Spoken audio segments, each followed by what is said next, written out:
बचाओ बेटी पढ़ाओ वाले देखें आज कितनी बेटियां यहाँ बैठी हैं तख्तियां लेके कि हमारे स्कूल जब टूट जाएंगे तो हम कहाँ शिक्षा प्राप्त करेंगे। हाई कोर्ट के आदेश के बाद हल्द्वानी के बहुचर्चित रेलवे अतिक्रमण मामले ने अब जोर पकड़ लिया है। जिला प्रशासन और रेलवे प्रशासन आज से अतिक्रमण हटाने के लिए कार्रवाई शुरू करने ही जा रहा है, तो दूसरी तरफ पीड़ित लोगों ने बनभूलपुरा क्षेत्र में सत्याग्रह शुरू कर दिया है। सर्द मौसम के बीच बनभूलपुरा का अतिक्रमण हटाने की तैयारियां शुरू होते ही माहौल गर्म है। हजारों की तादाद में लोग धरना प्रदर्शन कर अतिक्रमण नहीं हटाए जाने की मांग कर रहे हैं। ऐसे में प्रशासन भी अपनी पूरी तैयारियों के साथ मौके पर मौजूद है। वहीं रेलवे अतिक्रमण पीड़ितों के साथ विधायक सुमित हृदयेश, सपा प्रभारी अब्दुल मतीन सिद्दीकी, सपा महासचिव शोएब अहमद और अन्य नेता शामिल रहे। लोगों का कहना है कि अगर उनके घर उजाड़ दिए जाते हैं तो वह कहां जाएंगे। उनका कहना है पिछले कई दशकों से हजारों की संख्या में परिवार बसा हुआ है, लेकिन आज उनको उजाड़ने का काम किया जा रहा है। स्कूल में पढ़ रहे बच्चों का भविष्य भी खतरे में आ जाएगा। बता दें कि उजड़ने वाले लोगों में बच्चे, महिलाएं और बुजुर्ग भी काफी बड़ी संख्या में हैं। ऐसे हालात में वह लोग कहां अपने सिर को छुपाएंगे। हजारों की संख्या में लोग बनभूलपुरा क्षेत्र में घरों से निकलकर धरना प्रदर्शन कर रहे हैं। गौरतलब है कि हाईकोर्ट के आदेश के बाद रेलवे की जमीन पर अतिक्रमण कर बनाए गए 4,365 भवनों को ध्वस्त करने के आदेश दिए गए हैं। साथ ही प्रशासन और पुलिस से सहयोग करने के लिए कहा गया है। आप अतिक्रमण कह रहे हैं, मैं तथाकथित कह रहा हूँ। ये तो बनावटी अतिक्रमण बनाया गया क्योंकि राज्य सरकार ने कोई पैरवी नहीं करी।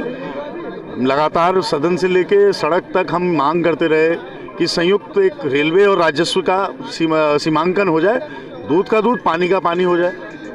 और जो अगर मलिन बस्तियां इसकी जद में आ रही थी कि चलिए है 29 एकड़ जो रेलवे ने एफिडेविट दिया है, तो उनके पुनर्वास की पूरी प्रक्रिया राज्य सरकार को सब पता है। जानबूझ के आके बंद करके चैन की नींद सोई हुई है। सबका साथ सबका विकास झूठा नारा है उनका, डबल इंजन और बड़ा झूठा नारा। युवा प्रदेश युवा नेतृत्व कहने वाले देखें आज कितने युवा हमारे बाहर बैठे। बेटी बचाओ बेटी पढ़ाओ वाले देखें आज कितनी बेटियां यहाँ बैठी हैं तख्तियां लेके कि हमारे स्कूल जब टूट जाएंगे तो हम कहाँ शिक्षा प्राप्त करेंगे। तो ये कैसा रावण राज चल रहा है कि जहाँ पे इतनी बड़ी अनदेखी हो रही है, इतनी गुमराही हो रही है। और न्यायपालिका पे हमें उच्चतम सर्वोच्च न्यायपालिका पे भरोसा है, सुप्रीम कोर्ट हम जा रहे हैं, लेकिन ऐसे मौसम में, ऐसे भय के वातावरण में प्रशासन को सरकार के निर्देश होने चाहिए। हाई कोर्ट में हस्तक्षेप करना चाहिए था। तो सरकार सोई रह गई, इसलिए आज जनता सड़क पर आ गई और जनता सड़क पर बैठी है। तो आज सरकार भी जागेगी। लेकिन ये जो भारतीय जनता पार्टी की सरकार है, इससे हम लोग न्याय की, तो मैं नहीं समझता हूँ कि हम ये समझें कि न्याय संगत कार्रवाई में साथ देगी। लेकिन अवश्य मानवता के लिए इंसानियत की दुहाई हम दे सकते हैं। इंसानियत की दुहाई दे रहे हैं कि आप देखिए यहाँ कितनी गर्भवती महिलाएं, बूढ़े लोग हैं। ऐसे भय के वातावरण में कैसे लोग जिएंगे। कहाँ गया नगर निगम जो टैक्स बटोरता रहा इनसे 80-80, 90-90 सालों से, नगर पालिका 50 सालों से ऊपर, कहाँ गए जब यहाँ पे सीवर डाल रहे थे या एनओसी मिल रही थी, कहाँ गए। तो ये आज बड़ा गंभीर विषय है, बहुत सोचनीय विषय है।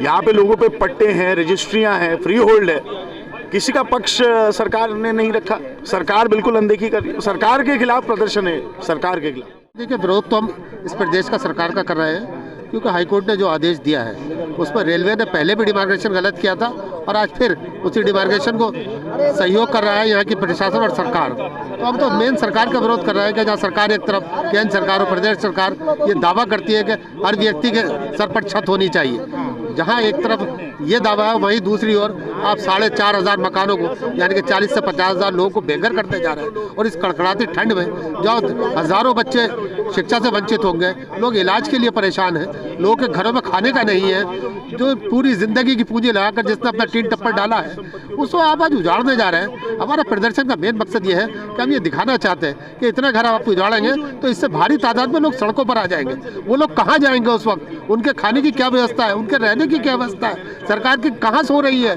हम यहाँ यही कहना है कि रेलवे, हम चाहते हैं कि शहर का विकास हो, लेकिन रेलवे को जितनी ज़मीन की आवश्यकता है वो उतनी ही ज़मीन ले, और उसके लिए भी सबसे पहले उनके रहने की व्यवस्था सरकार करे, उसके बाद उन लोगों को हटाया जाए। अगर ऐसा नहीं होगा तो निश्चित रूप से जब तक भी ये आंदोलन चलेगा हम लोग इस आंदोलन को चलाते रहेंगे। वैसे तो हमें उच्चतम न्यायालय से, सुप्रीम कोर्ट से उम्मीद है कि निश्चित रूप से हमें इसमें रिलीफ मिलेगा। हमें वहाँ से पूरी उम्मीद है कि सुप्रीम कोर्ट से हमें रिलीफ मिलेगा और हम लोगों को अपने अपने घर वापस मिलेंगे। तो हम यही कहना चाहते हैं। उसके बाद भी अगर कुछ लगता है तो हमारा कहना यही है कि सरकार पहले व्यवस्था करे, उसके बाद किसी भी एक व्यक्ति का घर तोड़ा जाए, उससे पहले किसी का घर नहीं टूटने देंगे। तो जितने भी फैसले अभी तक 2007 से न्यायपालिका क्या है उसका हमेशा हमने सम्मान ही किया है, लेकिन आज जिस तरीके से इस बार फिर न्यायपालिका उच्चतम न्यायालय का जो फैसला है, इसमें कहीं ना कहीं ये जो गूंगी बहरी सरकार तो थी, अब अंधी भी हो गई है सरकार।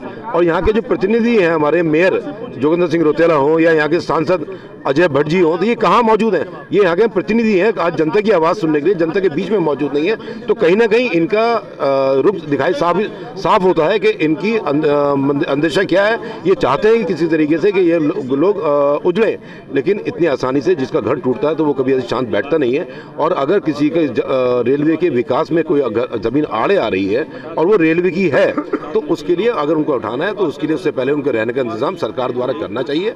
उससे पहले एक मकान टूटने नहीं देंगे। और हमें पूरा सुप्रीम कोर्ट पे पूरा भरोसा है और संवैधानिक तरीके से हम लोग अपना प्रोटेस्ट कर रहे हैं और हमें पता है कि न्याय हमें सुप्रीम कोर्ट से भी मिलेगा और पूरी उम्मीद है। और हम तो लोग तो यही है कि जब मकान अभी है, जब मकान टूट जाएंगे, जब भी सड़कों पर आना है, तो आज सड़क पर आगे हम लोग बैठ गए। जब तक हमें न्याय नहीं मिलेगा हम लोग ऐसी प्रोटेस्ट करते रहेंगे। सर, हमारी मांग है कि हमें हमारे घर दे दिए जाए, हमें कुछ और नहीं चाहिए। हम किसी से कोई लड़ाई झगड़ा नहीं चाहते। हमारा प्रशासन से यही कहना है कि हम सिर्फ अपने हक के लिए बैठे, हम किसी से लड़ाई झगड़े के लिए नहीं बैठे। हमें कोई और चीज़ नहीं चाहिए, सिर्फ हमारे जो हमारी जगह है, हमारा घर है, हमें वही चाहिए। रेलवे के पास कोई ऐसा प्रूफ नहीं है कि उनकी जगह, ये जगह हमारी है। हम लोग बचपन से रहते आए हैं, हमेशा यही होता है। हम लोग सिर्फ इंसाफ चाहते हैं, हम लोग और कुछ नहीं चाहते हैं। ये जगह हमारी है और हमें अपना इंसाफ चाहिए। हमारे साथ हमारे बुजुर्ग हैं, ये इतने टाइम से हैं, इन्होंने हमें आज तक नहीं बताया। इतने टाइम से ये हमारा है, हम यहाँ रह रहे हैं, हम यहाँ पैदा हुए, हम यहाँ पढ़े, तो रेलवे का कहाँ से आ गया ये? अगर वो लेती है तो क्या करेंगे आप लोग? वो लेती हैं तो हम जनता यहाँ धरने में बैठेंगे। हमें इंसाफ चाहिए, हम मुख्यमंत्री से इंसाफ चाहिए।